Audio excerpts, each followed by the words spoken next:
Every dollar in your pocket is someone else's debt. That's not a metaphor. It's the literal design of our financial system.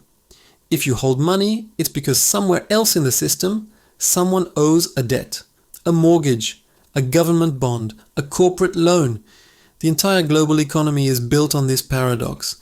Money is not wealth, it's an obligation. Yet we rarely stop to ask the obvious question: why? Why must money mean debt? What if it didn't? What would happen if money could exist without being chained to someone else's IOU? History shows us this is possible. But to see it clearly, we first have to understand how the current system actually works, because most people have no idea. Let's start with banks. Most people imagine banks as intermediaries. They take deposits from savers and lend that money to borrowers. Simple, right? That's the story we're told. But the truth is very different. In reality, banks create money when they issue loans. If you take out a $100,000 mortgage to buy a home, the bank doesn't pull that money from another customer's account. It brings it into existence. Your mortgage creates new money. The $100,000 didn't exist in the system yesterday, but it exists today with one crucial condition. You owe it back with interest.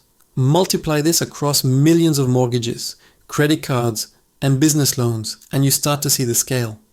Most of the money in circulation was born as debt. Governments do this too. When a government spends more than it collects in taxes, it borrows. It issues bonds, promises to repay in the future with interest. Investors, banks, even the central bank buy these bonds, and in the process, new money enters the economy. But again, that money is attached to debt, an obligation future taxpayers must meet. This means every time your government funds a war, a bailout, or even a social program by borrowing, it's locking citizens into repayment. And here's the kicker: the system only survives if debt keeps growing. If people stop borrowing, the money supply shrinks. If governments stop issuing bonds, liquidity dries up. Like a shark that must keep swimming to stay alive, the financial system must keep expanding debt or it collapses. That's why central banks panic when lending slows, why interest rates are cut to encourage borrowing, and why inflation is tolerated. The system is addicted to growth, and growth comes from debt. That means inflation is built in. As more debt creates more money, the value of existing money erodes. It also means inequality widens. Those who lend, banks, investors, wealthy elites, earn interest, while those who borrow, workers, households, small businesses, pay it. And it means true financial freedom is nearly impossible. You can pay off your personal debts, but you can't escape the reality that the money you hold is someone else's liability. Now the story takes a twist. You might think this is just the natural order of things, that money has always worked this way, but history proves otherwise. Debt money is not a law of nature, it's a design choice. And other designs have existed, some ingenious, some disastrous, all reminders that money does not have to mean debt. Take ancient Mesopotamia. More than 4,000 years ago, farmers borrowed grain from temples and debts piled up fast. Kings realized that if these obligations were enforced forever, society would collapse. So they issued debt jubilees, blanket cancellations that wiped the slate clean. It wasn't charity, it was survival. They understood that endless debt would destroy the social fabric. Or consider medieval England. For centuries, the crown used tally sticks, wooden sticks split in half, with notches carved to record amounts owed. One half went to the crown, the other to the taxpayer. These weren't debts in the modern sense. They didn't carry interest. They weren't traps. They functioned as money for over 500 years. A medieval kingdom ran on sticks of wood, longer than many modern banking systems have lasted. Then there's commodity money, gold and silver coins. Their value was in the metal itself, not an IOU. A pure silver coin had worth regardless of government backing. This brought stability, but at a price. When mines flooded Europe with silver in the 16th century, inflation soared. When supplies dried up, economies stagnated. Commodity money was honest but inflexible. Even in modern times, governments have experimented with alternatives. During the American Civil War, President Abraham Lincoln introduced greenbacks, paper money, issued directly by the US Treasury. Here's the key difference. Unlike today's dollars, which are created through loans or government bonds, greenbacks were issued as money itself, with no debt attached. They were legal tender for taxes and trade, and for a time, they worked. Soldiers were paid, suppliers funded, and the war effort continued. But after the war, bankers lobbied to eliminate them. Why? Because debt money pays interest, and greenbacks didn't. Direct government-issued money threatened financial elites. Of course, not all experiments succeeded. In revolutionary France, the government issued assignats, paper money, backed by confiscated church lands. At first, they stabilized the economy. But when politicians overprinted them, trust collapsed. By 1795, assignats were nearly worthless. The problem wasn't that non-debt money is impossible. The problem was that without discipline, any currency, debt-based or not, can fail. These stories prove a simple truth. Money is not fixed. It is not a law of physics. It is a design. And debt is only one possible design.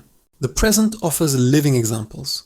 They may not dominate headlines, but they show that alternatives to debt-based money are very real.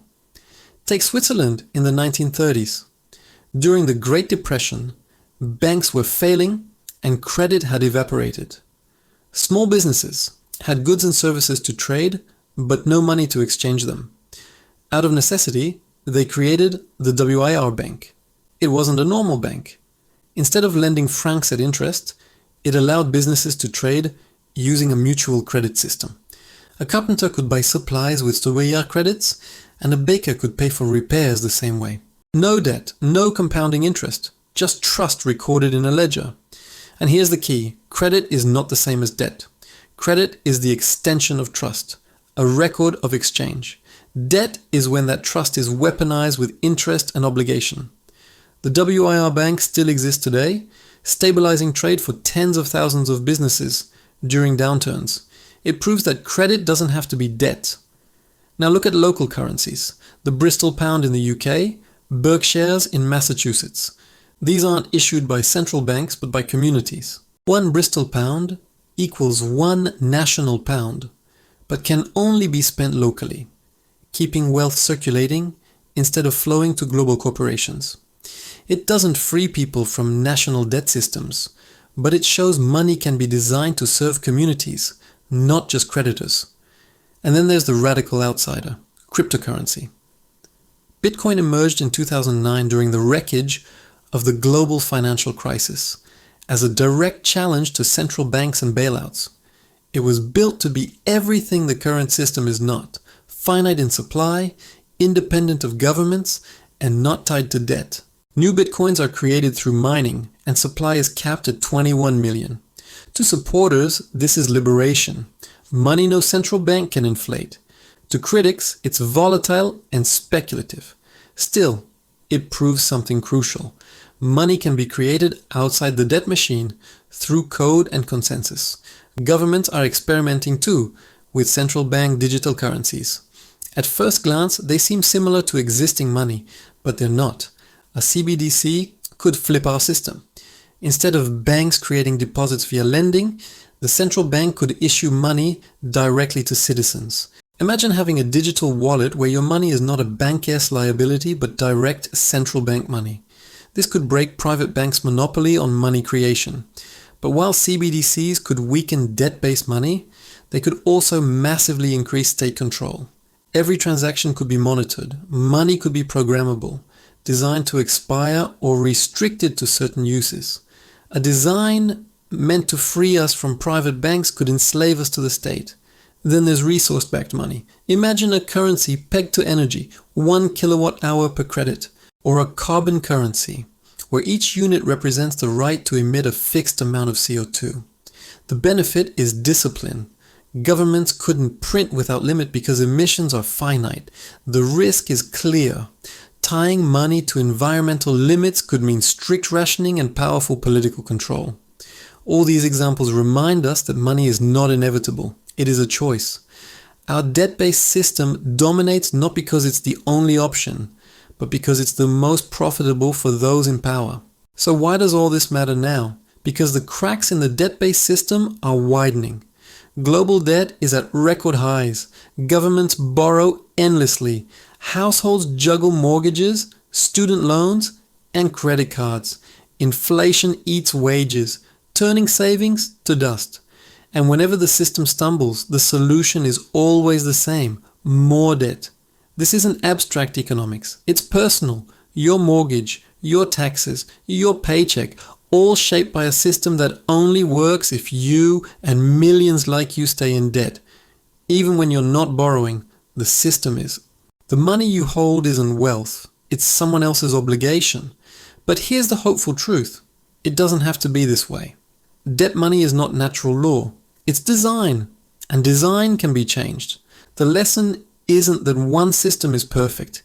Each has trade-offs. The point is that alternatives exist. And the system we live under is not inevitable. So what should we take away? First, understand the mechanics. Know that most of the money you touch was born as debt. Second, see money as a tool, not a law of nature. And third, don't confuse access with security. The fact that the system works smoothly today doesn't mean it always will. True financial education means asking hard questions. Money doesn't have to mean debt. It can mean trust. It can represent resources. It can embody freedom, but only if we imagine it and demand it. History doesn't repeat, but it rhymes. And the rhyme is clear. Every civilization that tied money too tightly to debt eventually cracked under the weight. The ones that survived remembered that money is just a design, and designs can be redesigned. If this gave you a new perspective, subscribe. History has answers. I'll show you where to look.